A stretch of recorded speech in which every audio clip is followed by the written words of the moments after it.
You're listening to Empire of Rust, the world's first and only Transformers RPG podcast.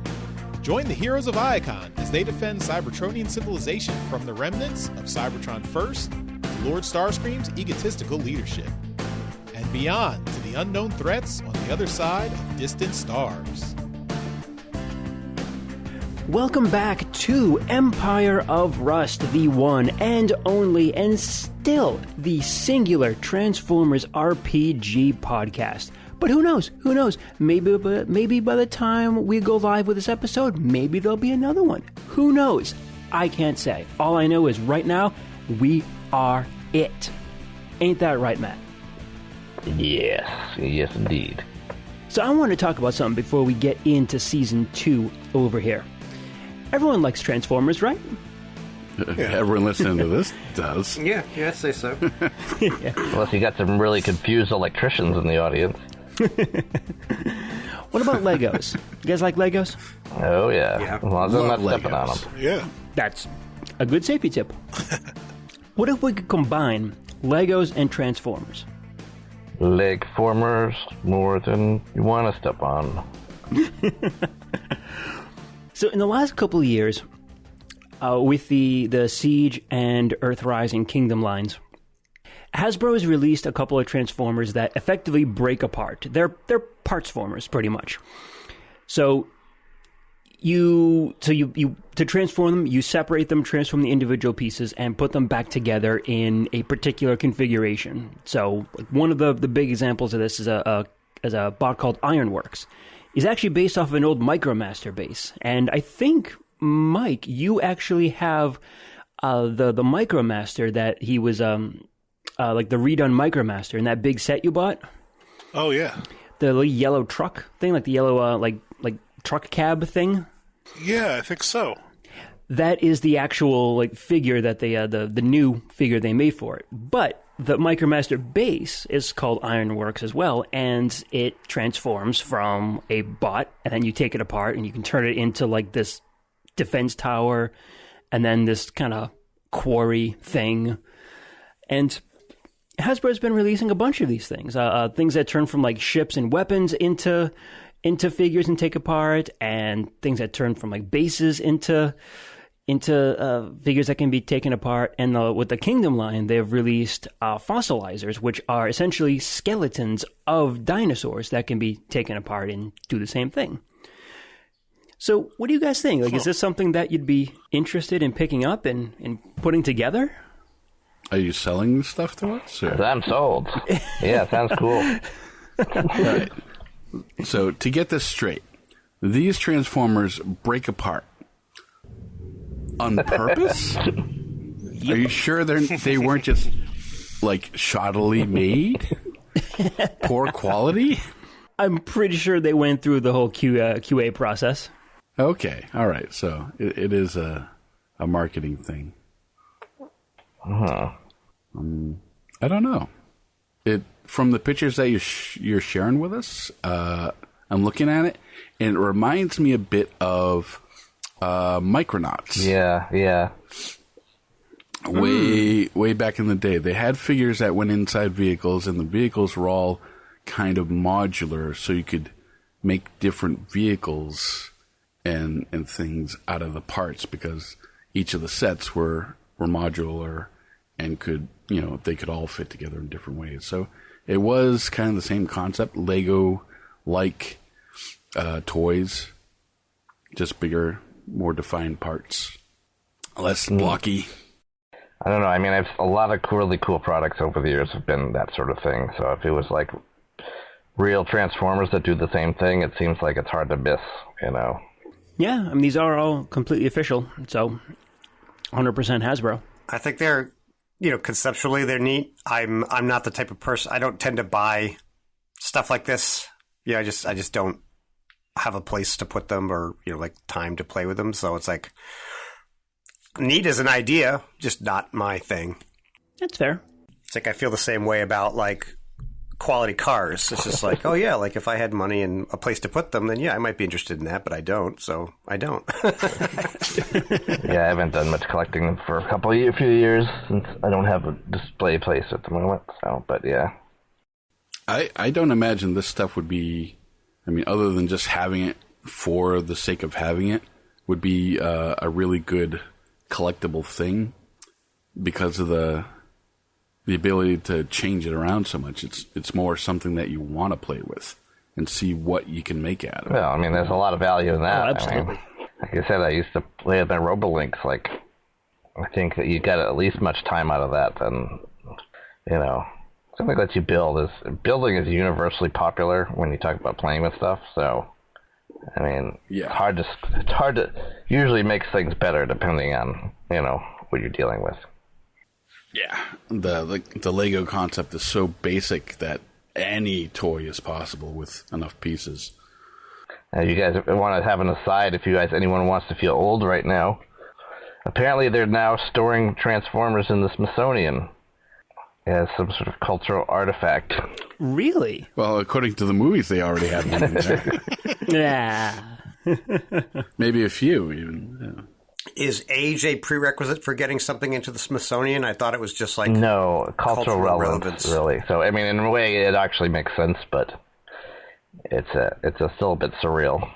Yeah, they probably saw an uptick in visitors when the Transformers movie came out, and then they're like, oh, well, visitorship is falling off again. Hey, it worked before. Let's put some actual Transformers in there. See if that'll draw them in. So you're saying it was a political decision? Speaking of political decisions... I don't like where you're going with this. We had one hell of an ending to Season 1, didn't we? Indeed. Yeah, we did. You think we can do even better for Season 2? Not a chance, but we're going to try. I appreciate your honesty. Keep it up. There's always it's just a classic case of diminishing returns, I promise the death scenes will be 100% more climactic or anticlimactic. Or we just need to find a big dog. No. Enough with the dog. I'm a dog chasing cars. I wouldn't even know what to do with it. I caught it. Leave the dogs out of it.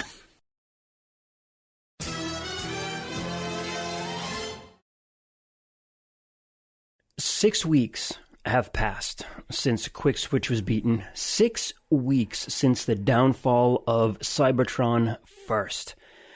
6 weeks to let the city heal and move on from the horrors inflicted upon it by someone who should have been its protector.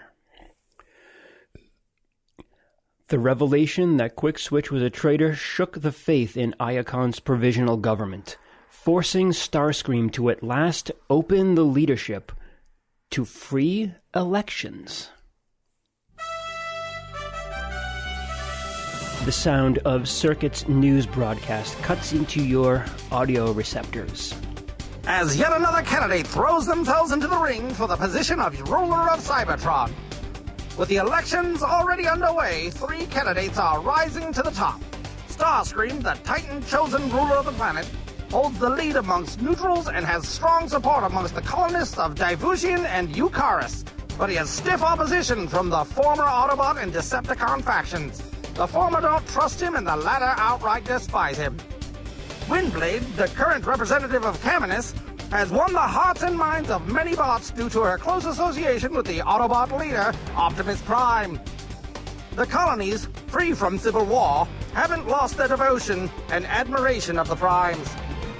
This gives her strong support amongst the colonists, especially those from Caminus, and the acceptance of many former Autobots. Lastly, the newcomer to this race is Ambassador Sweetspot of Velocitron. As one of the heroes who brought down Cybertron first, he enjoys popular support among a wide range of native and immigrant Cybertronians. But most vocal of his supporters are the former Decepticons, who consider him a hero for bringing down former Minister Quickswitch, a noted Autobot war hero. Time will tell if his Lane for Every Speed campaign message will resonate with Cybertronians. Other candidates include Fast Track of Delta on Velocitron, Depth Charge of the Wave Walkers of Eucharis, Damascus of Iacon, and Lord Scourge of the Scale Walkers of Eucharis. But without popular support, these candidates are unlikely to go far. We go live to Iacon Speedway, where candidate Sweet Spot is about to hold the latest of his race-side chats.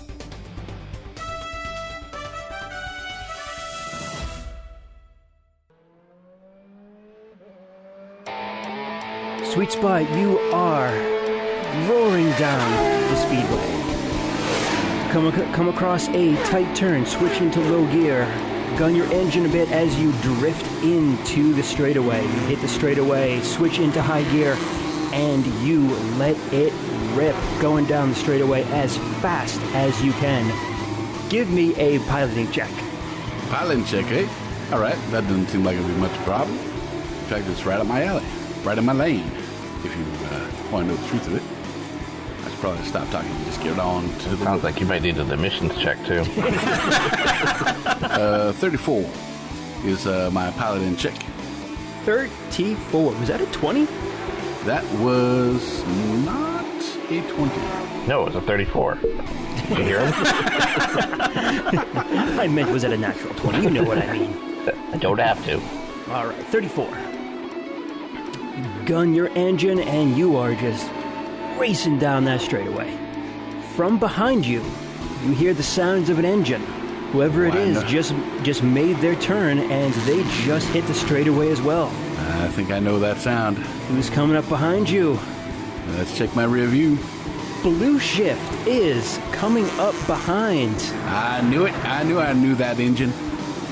Mike, go ahead and roll some piloting checks for Blue Shift. Blue Shift got a 24. 24. It's not bad. It's respectable. It's no 34, though. It's no 34. You gun your engine, too, and you slide right up behind Sweet Spot. You keep trying to pass him, but Sweet Spot's he's an experienced racer. You want to get on the inside before the next turn comes up, but Sweet Spot keeps dodging and weaving left and right, keeping you in his slipstream. He keeps letting it rip, so...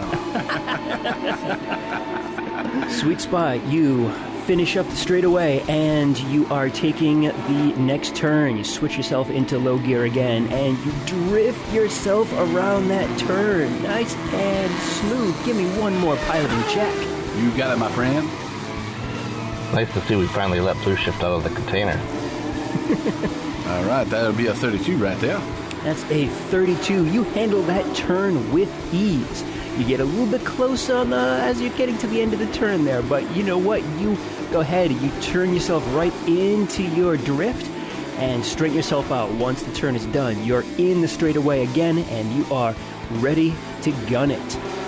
Blue Shift, you're about to hit that turn. You weren't able to get inside of Sweet Spot's turn in there, so let's give it one more shot. Give me a piloting check over there. All right, here we go. Here's my chance. 23. 23. Ooh, Sweet Spot is just a little bit too experienced, and he cuts tight across your path. You try to get inside his turn, but he still stays in front of you. My gears, this sure is fun. Straightaway's coming up on this one, and you can see the finish line ahead of you. Give me one last piloting check, Sweet Spot. Coming right up. You know, kid, it's pretty nice when you don't have tires. You don't have to worry about the friction. But then again, you don't have grip like I do.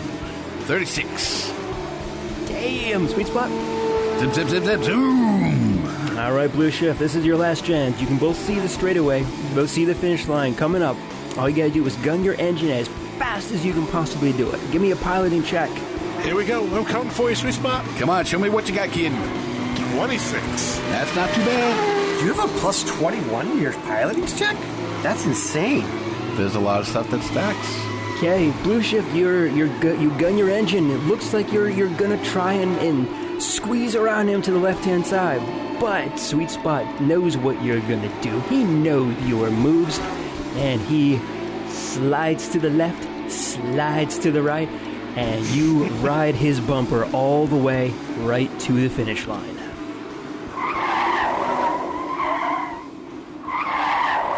Ooh, that sure was fun.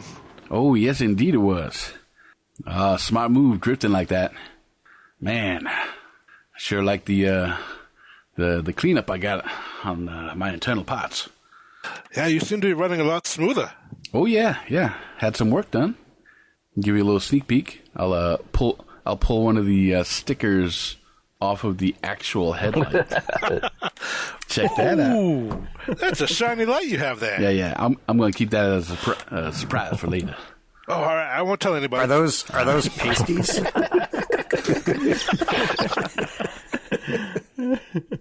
A little more work, they'll actually be able to turn on. Two of you pull into the staging area right at the finish line. Sweet spot, you transform and you head on up to the stage. And the din is nearly deafening as a crowd of reporters and onlookers clamor for the newly announced candidate's attention. To your right stands Carapace, acting as your de facto bodyguard, standing stoic while the crowd yells out questions and demands. Ambassador! Circuit, right there in the front. This is Circuit, the Iacon News Network. Do you think a foreigner like yourself can truly understand the needs of Cybertron? I think I've made it perfectly clear that I don't consider myself a foreigner any longer. I am merely a latecomer, and this is what I would consider my second home. Go ahead and roll up a diplomacy check. Ooh. A skill I have not used in quite some time. 28.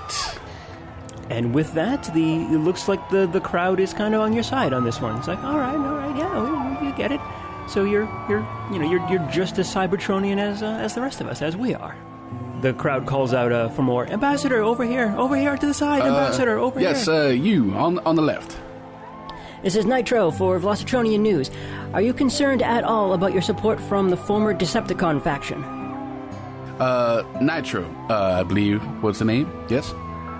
Yes, that's right. I would like to clarify, because I don't think that you are familiar with my complete political platform. I am a Transformer. Those bots that are supporting me, you may call Decepticons. They may call themselves Decepticons, but I see them as Transformers. I am being supported by Transformers because I am running to help all Transformers. The fact that I defeated a bot that was formerly associated with the Autobots should make a difference. He was a Transformer who was a villain. I merely took down, with the help of my friends, a villain. Give me a diplomacy check. Okay. That's a 20. So you're not quite certain if the crowd is on your side on this one. You get the sense that there's still some hesitation in regards to the Decepticon faction, and if former Decepticons are going to support you, they're still a little concerned. Like, well, did he do something? Is what's the story? What's the deal? Well, it's 6 weeks later. I hope all the facts have come through transparency. They have. It's just that, like I said, you're not certain if the crowd is on your side on this one. Once you answer the question, the crowd then again starts calling out, "Over here, Ambassador! Over on the side! Over here!" And someone's trying to raise his hand as high as possible. You there, new fella? This is Snail's Pace from Eucharis. You had your former campaign message was a lane for every speed when you're on Velocitron. Why the change? A lane for every speed is a noble sentiment to Velocitronians, but having visited a few other colonies along the way and come back here to Cybertron, I have found that there are many more problems that are concerning to the general population of Transformers, and therefore that is what I had to do. I had to change for all Transformers, not just Velocitronians.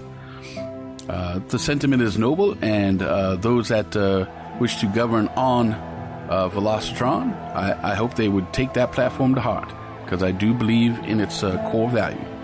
However, Transformers are Transformers, and they all deserve to be equally treated and have an equal shot at happiness and prosperity. Give me a diplomacy check, if you'd please. Just did. Already rolled it. It's a 26 right there. 26? Yeah, you think you think your message got across on that one. So you see a bunch of heads nod, and it's like, oh, okay, yeah, I can see why he changed his message on that one. Yeah, I don't have anything in common with Velocitronians, but I can get behind this message. Yeah. All right, let's do this. So the crowd continues to ask questions. You see someone off on your left-hand side. Ambassador, over here. One more, you there. Last question. This is Vixian from Caminus.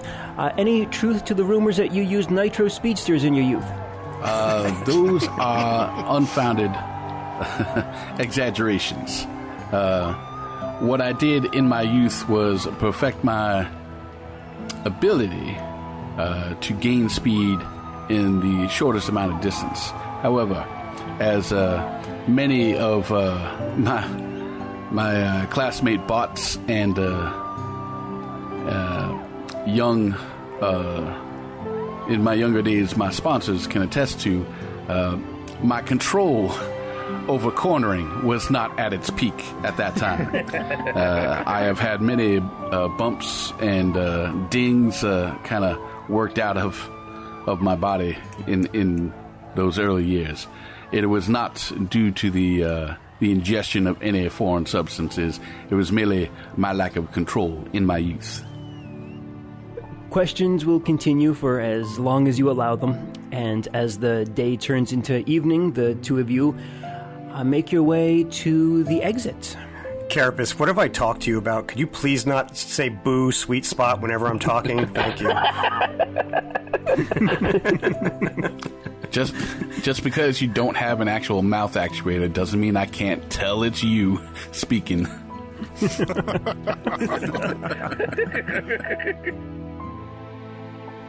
Carapace, you can make a 2 culture checks, if you'd like. Okay, I am not the best at those, but... so I have a 12 and a 15. That is actually enough to tell kind of what's going on. You were privy to the announcement that just came on the airwaves a little while ago. Mm-hmm. And you recognize 2 of the names. Depth Charge and Lord Scourge are both from Eucharis. Yep. Depth Charge is one of the most influential of the Wave Walkers, and one of the very few who isn't isolationist. Typically, the Wave Walker tribe separates itself from the rest of the planet, and most of them prefer not to deal with problems that only affect the land-dwelling animals of the world. Sure. But it is unusual that a Wave Walker has any kind of political intent or political ambition.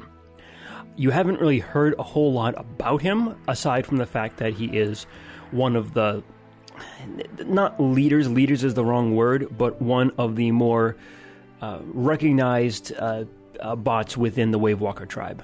Okay. Lord Scourge, though, you are actually very familiar with. He's a warrior of the Scale Walker tribe. He rules a section of the jungle of Eucharis with an iron fist, putting down any dissension to his word with cruel efficiency. So I respect him. Well, sure. But to his followers, he's a noble lord and a staunch defender of his territory and his people. Now, Carapace, you actually owe him a nominal allegiance, as both you and Rex lived on the edge of his territory for many years. Although you didn't interact with him much, his reputation alone kept away other factions of the Scalewalkers tribe. Sure. And was probably the reason that Rex was able to live in peace for as long as he did. Right. And as you can imagine, he is a very strong individual to be able to command that much territory. Sure. Do we, is his form known? It is a giant 3-headed dog. Of course it is. So it's like he's like a Cerberus then. It's more of a Cerberus, more dragon-like than dog-like. Okay. But yeah, it's very close to like a Cerberus kind of vibe. You would say that it is more dragon-like because he is a leader of the Scale Walkers. Right. If he was a dog, he'd be a fur walker instead. Sure. Yeah, just sounds like a general concept. Like while I understand why Sweet Spot is trying to do what he's doing, like his whole like inclusionism, we're all one sort of thing. As a Yukaran, I'm very comfortable with tribalism. Like, I'm okay with, I don't feel bad if I'm better than somebody, or, it's just like, to me, it's just like, well, if they're strong, then they're worthy. It's one of those sort of things. So, like, I don't get it because I don't care enough, but it's at the same time, like, I understand it. It's just that, when people are proud of being an Autobot or a Decepticon or whatever, like, I'm okay with that. Like, I don't think that makes us weaker. Sure. Absolutely. You are not put on this earth to get it, Carapace. Low pan. So the two of you are walking out from the Iacon Speedway when a familiar-looking bus pulls up next to you guys. Sweet spot! I'm kind of hiding halfway behind Carapace, my fingers on the bridge of my nose, just squinting away the headache that is approaching, and then I'll put on the happy face. Hey, Steve, how you doing, my friend? Hey, I'm doing great. Over here. Hey, listen, I'd like to talk to you about something. Can I give you a lift somewhere and we can just have a quick chat on the way? Carapace, do we have time for this? Sense motive. 19. What does he actually want to be true? I'm kind of hoping to avoid contact with Steve Buscemi, but you're well within your rights to force me in with him. It feels like whatever he wants to talk to you about is important to him. It doesn't feel like he's being deceptive or anything. Okay. No, it was hard for him to keep a secret. I remember that much about him. Yeah. No, it was more. I was reading you, not Busatron. Yeah. What is Sweet Spot like? Is he just like, oh God, I fucking don't want to deal with this guy? Yeah, I'm kind of that way, but I know we have no other plans, and we probably could use a lift. Sure. I mean, it's not like you can fly faster than he can, but whatever, I'm curious to what he has to say. Okay. Sure, Steve. Let's take a little trip down memory lane.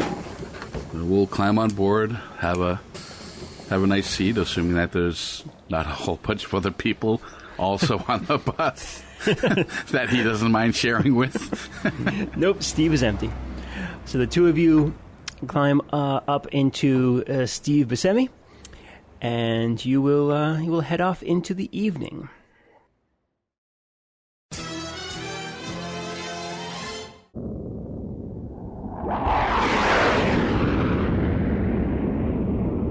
Wildstrike streaks across the skyline of Iacon, Afterburners leaving a trail through the atmosphere of the planet as he races towards the newly finished Central Archive, the repository of Cybertronian records and knowledge. During the Senate era, before Megatron's revolution, the Archive was the home for scientific study. Bots from across the planet would wait cycles for an opening to spend even an hour studying its vast data vaults. But the war took its toll, and much of the archive's content was lost, taken and deleted by vandals. But once the Cybertronian people began to return, they contributed their knowledge and the information gathered from millions of years of travel, starting a new archive. The recent unrest with Cybertron First delayed the completion of the repository, but with Starscream's leadership, the vault has been completed, and requests have been pouring in from throughout the city for access. The waiting line is already over 100 cycles long, but fame has its privileges.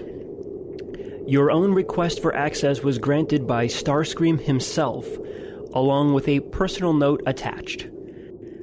For my favorite lieutenant, let's never forget who our friends are. Man, even his notes are whiny. I was just thinking that. You approach the building, nose first, going speeds that are far too fast, and pull up at the last moment, eliciting a shriek from the passenger in your cockpit. A tiny Pythagoras carrying a dollhouse-sized Magnum in his alt mode. So which one is shrieking, Pythagoras or Magnum? I'll let Matt decide that. Which one do you think, Bub? Yeah. Magnum doesn't shriek. His voice doesn't go there. The two of you land outside the archive and enter the building. You split up, Wildstrike heading to the military records section on the lower levels, and Magnum looking into the stellar cartography section on the topmost floor. Anything you want to say to each other before you split up?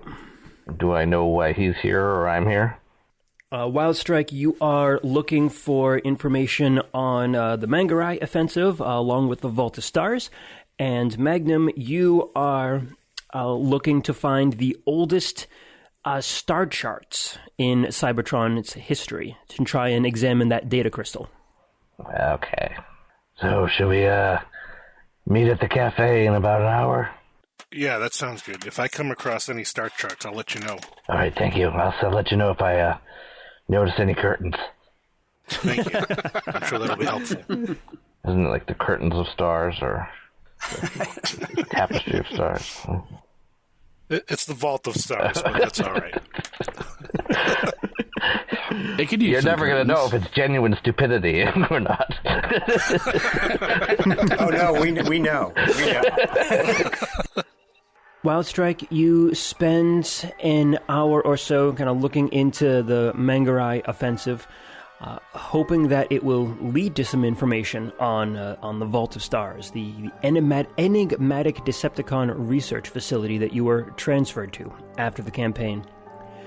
You find nothing on the Vault, but you find significant information on Mangarai. Troop movement, deployment orders, and casualty lists, mostly from the Autobot perspective. But on one of the casualty lists, you see a couple of surprising names. Tremor, Tiltfire, and down at the bottom of the list, Seeker Lieutenant Wildstrike of Nyon. Confirmed kill by Sandstorm of the Pavex Plateau. And the date is mere days before your transfer to the Vault of Stars. Okay, that's interesting. So they faked our deaths. So this is a very secretive place then. I'm sure it'd be very difficult to find information in an archive like this on the Vault of Stars. Go ahead and make a computers check. No. Not trained? No. That's fair enough. Maybe you need to get a bit of help with this one. Yeah. That's why you brought Magnum. Or Pythagoras, at least. Spend whatever other time I have looking for more information, but I'm assuming I don't find any more, so I will meet up with Magnum and Pythagoras. So yep, hour's up. You head over to maybe a quick little energon hole. Somewhere near the archive. Just a divot. So any luck with your search there? Not much luck. I found a little bit of information, but not what I was looking for. You're good at that stuff, though, right? Of course. What can I do for you? Do you mind taking a look for me? Not at all. Yeah, I'll hand over the data pad with the information on there. This is what I found. Like I said, not much for what I was looking for, but a little information. I'll do a computer's check on it. So I got 20 plus... Man, just 20. You're looking at this, and you're convinced that this is not a forgery. Like, this is not incorrect information or anything. Whoever entered the data here, this actually came from like a confirmed casualty list from the war. Does it have any details of what the confirmation was? I mean, you understand that casualty lists generally require generally require confirmation. So, like, your name is only going to go onto a casualty list if a body is present. Yep. It's not based on rumors or anything, so even if Sandstorm had said, "Yep, I killed him," that wouldn't be enough to get you on the list. Like, there was an actual body present in order for him to get on the list. All right. Any images, photos, information attached? Biographical details? Yeah, I imagine there would be. All right. Do I see any images of dead Wildstrike, or? Yes. Yeah, absolutely. Everything about the information that you're getting, it seems like it is accurate. Now, obviously, you know that it's not accurate because Wildstrike is standing in front of you, or you think a Wildstrike is standing in front of you. Bum, bum, bum. But yes, everything about this reads like it is 100% accurate.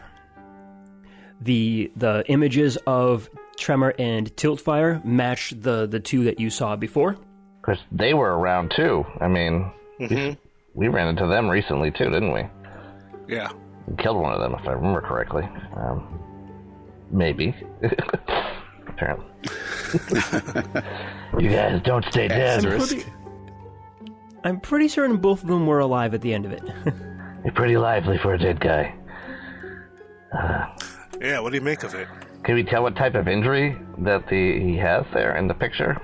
Yeah, a straight shot, straight through his spark.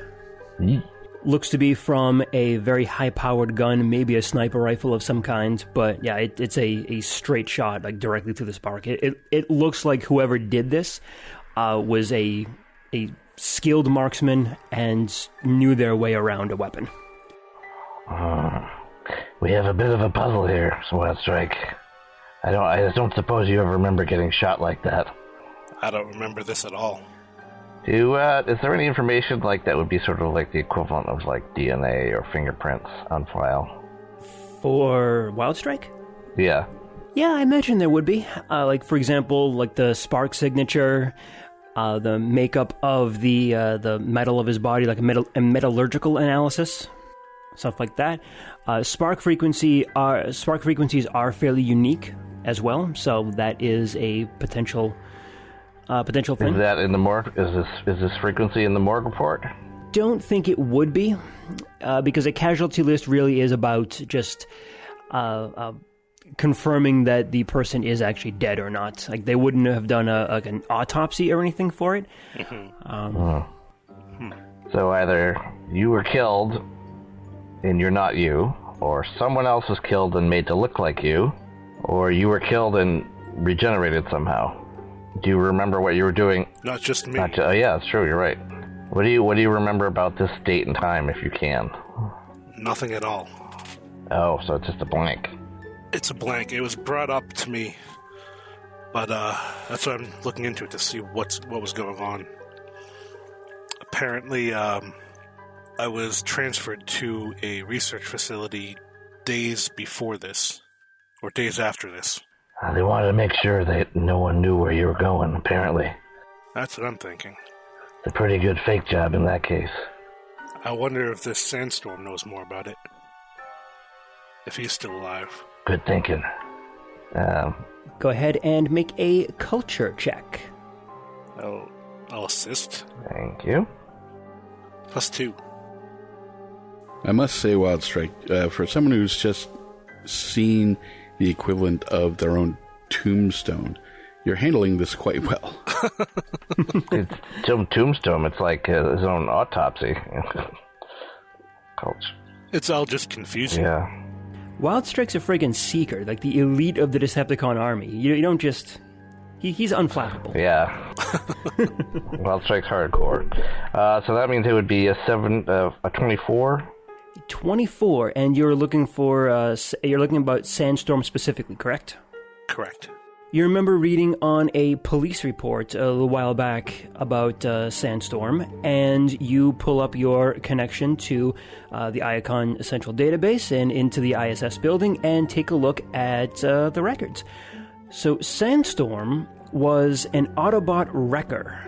The wreckers are effectively like an Autobot like special forces squad. They're the ones sent in to deal with like the worst of the problems that the Autobot army dealt with.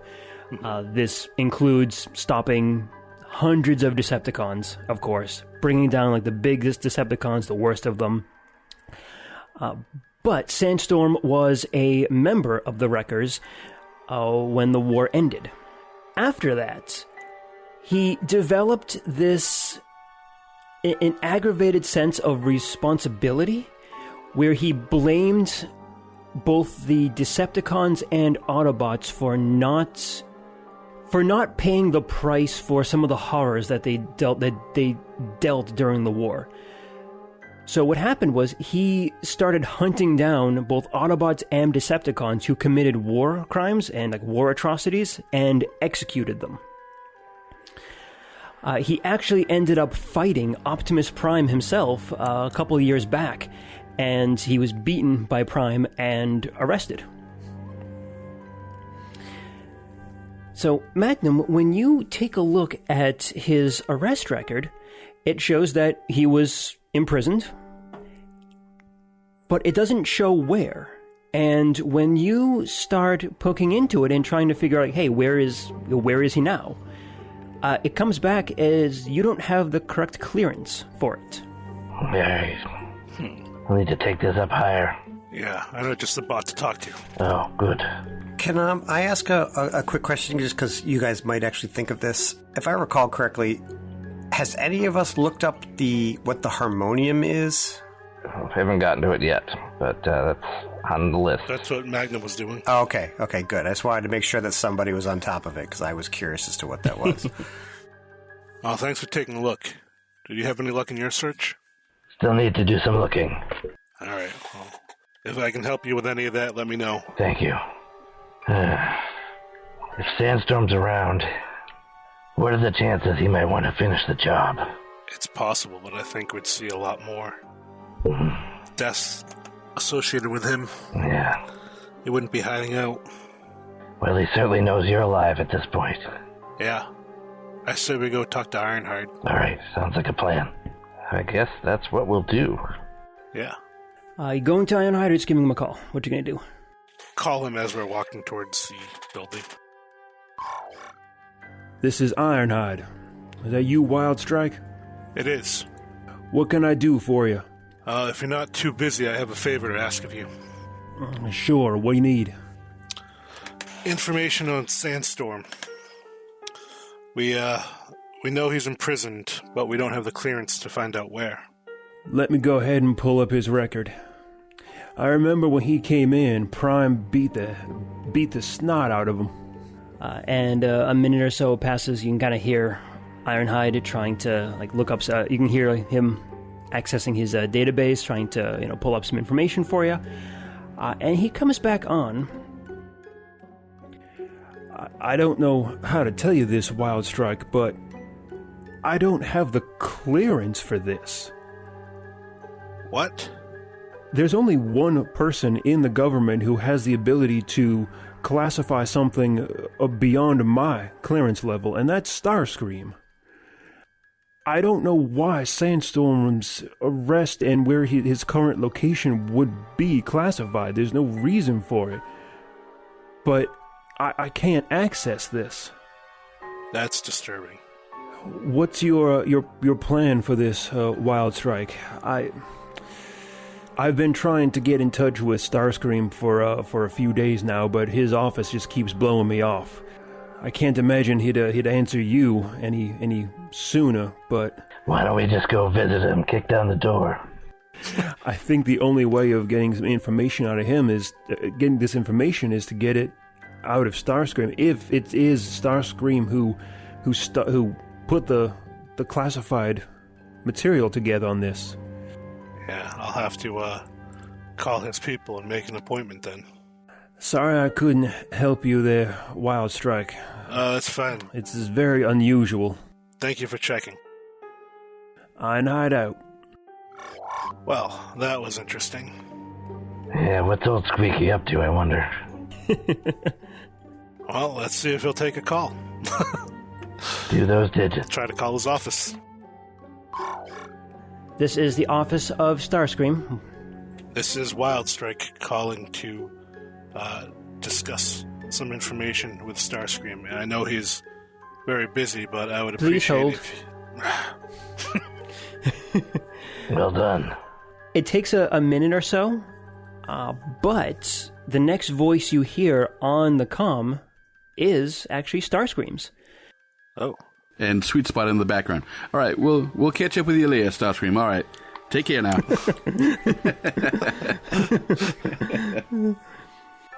Well, this is an unexpected pleasure. Tell me, what can I do for my favorite lieutenant? Indeed, I wasn't expecting to talk to you directly. Thank you for taking my call. Oh, anytime. Us Seekers need to stick together after all. I agree. I have a question that I believe you may know the answer to. I'm looking on information on a bot named Sandstorm. And as far as I could find, he's imprisoned. Well, we don't have the clearance to check that. Sandstorm is a unique situation. I will make you a deal, though. I will get you access to Sandstorm. But in return, I need a favor from you. That seems fair. Bad news coming, Indy. He could ask him to pick up some milk, and it would sound sinister. Yeah, I was just gonna say, like, every time I hear Starscream talk, I just envision him like spreading peanut butter over bread really slowly.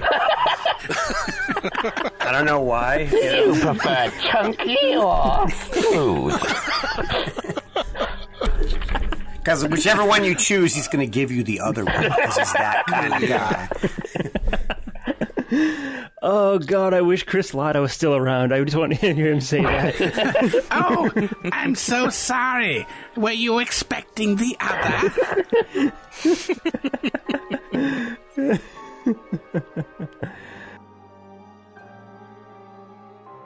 I am going to need you and your team to go on a mission for me. I am going to announce it to the four of you shortly, but what I want you to do is to use your influence to make certain that everyone agrees to go and to conduct this mission. Okay. I can do that. Very well.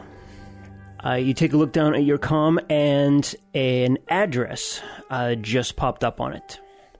I will let security know that you are to be expected, and I expect that you will keep everything in there you see to yourself.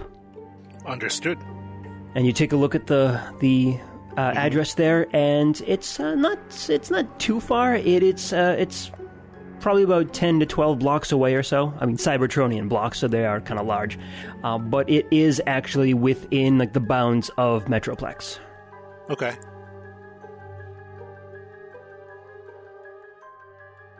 Starscream out. That was awesome. Is it me, or does he just get more charming every time? Indeed. I can listen to those dulcet tones all day. I can't tell if you're being serious or if you're joking. I'm not sure I know anymore. So, did he give you the skinny there? Well, he gave me an address, so I might as well go check it out. I don't think he would allow me to take a visitor as well, so... What's this mission that we're going to have to do for him? Do we have to, like, kill a nursery or, wait for it, blow up a garden or, it's like... He'll reveal his master plan in due time. Well, very well, but since when do we do what Starscream tells us to do? But, last season? All of it? Damn it, Sweetspot, where are you? He's right and he's not even here. I'm on the bus. Please come get me. I sense a fast bot crying out in pain. But he isn't silenced, unfortunately. All right, so Wildstrike, you're going to head over to that address you got? Yeah, I'll thank Magnum for his help. Hey, and I'll head over. You need anything, you just call. I'll be with you. All right, thank you.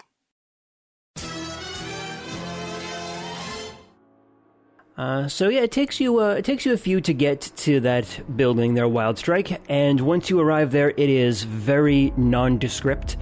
It is like there's no indication as to what it is. There is one small door on the northern side, and you head on up to the door. There is a small buzzer on there. You press the button to get access. The door slides open. There are 2 guards on the other side. Identify yourself. Wildstrike. And they will stand aside and let you in. Okay. The second one there will tell you... The bot you're looking for is down the second hallway, 4th on the right. Second hallway, 4th on the right. I'll make my way there. You walk down through this facility and you realize that is a prison. And it's not like any prison you know about either, because this is not on any records that you've seen. You had no idea that there's a prison here in the middle of the city. And yeah, as you're walking through this, a great many of the cells are empty, but as you pass some, there are a few bots that you recognize. Maybe not friends with them, but you at least recognize. There's a large kind of truck-looking bot called Motormaster. There's a bunch of ground vehicles. You recognize Wild Rider. You recognize Breakdown. You recognize Dead End. And you recognize Drag Strip. We all sound like we're like gang members, and these are like our code names, you know? And you know that these are Decepticons, a member of a subgroup called the Stunticons. They're scattered throughout this facility. You pass by their cells, and it's like they raise their head and kind of look at you as you walk by, but it doesn't look like they have much hope that you're there to get them out. You walk down the second hallway, and the 4th from the right, and you see a pretty beefy-looking orange and red Autobot. You step up to the cell. There's a red energy shield in front. Sandstorm looks up at you. Well, this is a bot that I never thought I'd see again. Usually when I put someone down, they stay dead. So you did kill me. That's the first time someone's ever asked me that. Yeah. Fair. But yes. Put a bullet right into your spark casing. Huh. Brought you down myself. And you sure it was me, not someone else? You look the same as you did back then. Your name is Wildstrike, correct? It is. That was you. There was also a bot named Tremor, bot named Tiltfire. Oh, that was the tank and the other jet, wasn't it? Mm-hmm. Yep. I brought those down. Shot Tiltfire out of the sky. He came crashing down. Tremor was tougher. I put 4 bullets into him before he stopped moving. And even after that, it was hard to tell. I'm not great, but I'm going to try a sense motive. 20. Yeah. Actually, it seems like he's telling you the truth. Okay. You also don't think he has much of a reason to lie being in prison like this. No, it's just a very interesting story that I don't know what the truth is yet. He might not want to admit that he's actually not nearly as good at his job as he said he was. They gave him a Nerf gun. Not from what you've seen there, Magnum, because like I said, he's a member of the Wreckers, and that's again like Autobot Special Forces. If the Wreckers decide to come after you, you're probably gonna die. I want to know why all your badass NPCs all sound like they're from Texas. Wrecker Texas Ranger. I should have followed up when I saw your body was moved. Oh well, good to know for the future. Who moved it? Who moved it? I don't know. I assumed it was one of your people, just moving your carcass to the recycling center. Why did he kill you? They're on the opposite sides of the war, weren't they, at the time? Yeah. I mean, it was just that? Yeah, that's it. Okay. How did you find us? How did you know where we would be? Well, I didn't know that you specifically would be there, but whenever you see a Decepticon seeker, our standing orders were shoot to kill immediately. So just coincidence then? You were at Mangarai, I was at Mangarai. I suppose if our deployment orders took us in different places, we would have never met up. Most likely. Normally I make extra certain that the bodies of my targets end up gone. But that wasn't an option during Mangarai. There was too much going on. Far too many of us.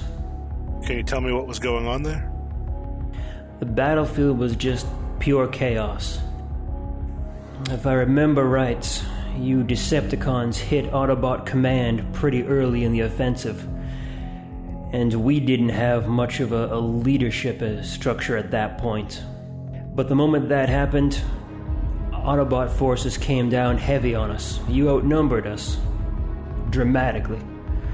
It's one of the reasons why the battle was such a stalemate. You guys couldn't pull tactics together, and there was just far too many for us to kill. Ended up a stalemate? Yeah, the battle, as he's describing, you kind of get a little bit of flashes of the battle, and it ended up being an undecisive victory, or I should say a non-decisive victory for anyone. Technically, the Autobots won because they forced the Decepticon army back, but the Autobots lost so many that it was effectively that was a Pyrrhic victory on their side. Mm-hmm. And then since they lost so many, Decepticon reinforcements just retook the land. So the entire battle ended up being just a war over nothing. Okay.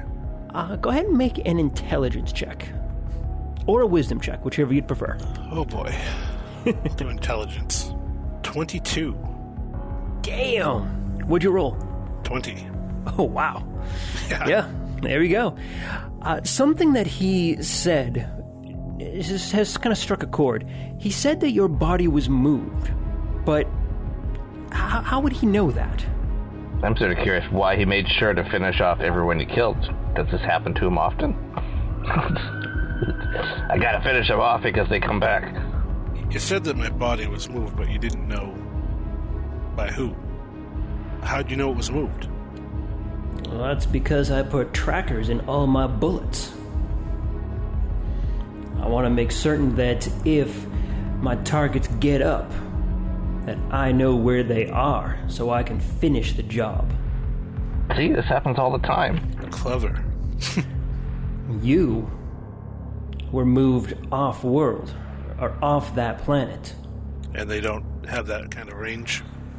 Oh, no, I was able to track down where you ended up. You did? Where was that? You ended up in deep space somewhere. Out past Scarvix, about halfway between Cybertron and Velocitron. Near the world of Tiona. If memory serves, that's just within the Black Bloc Consortium territory. And that's where your tracker stopped transmitting. I had assumed that your body was destroyed and the tracker along with it. But I guess that wasn't the case. Someone repaired you, huh? Apparently. Oh, don't worry. If I ever get out of here, I'll be sure to finish the job. Well, I'll be looking forward to our next meeting then.